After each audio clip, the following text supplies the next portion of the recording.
Bethany, how you doing? Hey, this looks great. I love that puppy. I just love that puppy. You've done such a good job with the masking too. I said this before, but the way you got the little hairs on the ears, it's really good. I think it's an interesting crop too. If anything, I think it might be a little bit high. And let me show you a little trick. I want to show you something when this loops around again. See that right there? Let me show you your headline.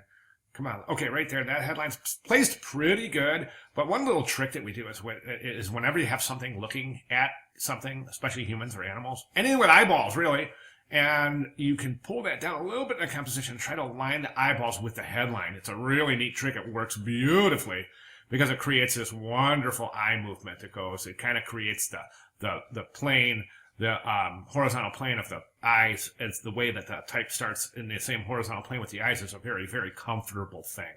I think it's because it reduces the amount of eye movement. As we can see this loop around again, when we see that the headline, when we get to the end of the headline, we naturally move up to the eyes. And so if you have to move up to the eyes, that's considered kind of like another eye movement as opposed to going across the headline and then naturally going across right to the eyes. Food for thought. Anyway, this is a great ad. I think the consistency and the cohesive nature of the ad and the magazine ad is remarkable. And in part due to the fact that you've done a great job ghosting that image out and using the puppy up front. So it's creating this really, really neat depth.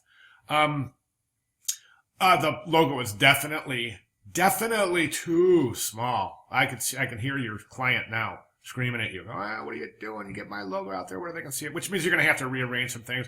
I think if you move the background image over a little bit, you can move the puppy over a little bit, maybe creating a little bit larger area to place the logo where it's not encroaching on that cute little face.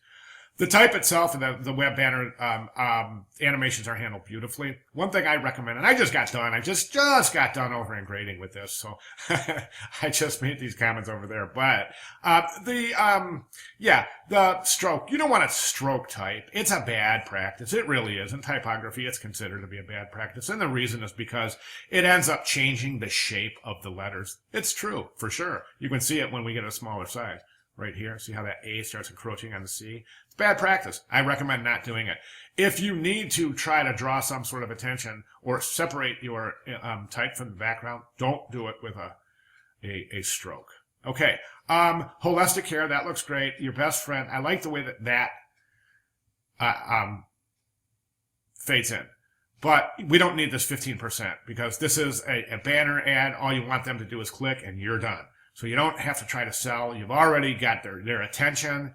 Once they see that it's a holistic pet care place, the pet owners already got their attention because you see the dog. Then you see holistic care. You go, okay, I think I'll click. So they're not going to get to this that far in the ad, that 15%. Plus, a banner ad, you don't even want to try to sell. You just want them to click. They'll go to the website. The website's where they'll sell. Okay, hope that makes sense. Great job. Appreciate your hard work. If you have any questions at all, please feel free to let me know. All right, thanks. Good job.